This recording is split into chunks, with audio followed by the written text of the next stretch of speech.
Welcome to Man Does Tech, where I solve the problems you didn't even know you had. In this video, I will explain how to use Mahito's true form in Jujutsu Kaisen.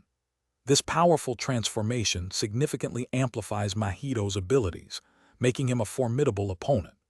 You'll learn to leverage his increased speed and attack power, along with his enhanced cursed energy manipulation.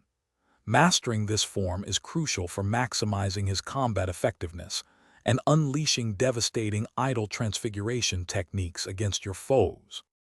Activating Mahito's true form is a critical step. It demands a substantial initial burst of cursed energy, so timing is everything. Once active, the form continuously consumes energy, requiring careful management to sustain it throughout a fight. Understanding this energy cost helps you decide when to transform, ensuring you don't run out of power at a crucial moment. Plan your activations wisely for maximum impact. When in true form, Mahito's combat style shifts dramatically. His increased speed allows for swift, unpredictable movements, making him hard to hit. Combine his enhanced physical attacks with the devastating effects of idol transfiguration for maximum damage.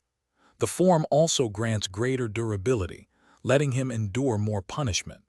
Focus on aggressive, close-quarters combat to overwhelm opponents quickly and efficiently.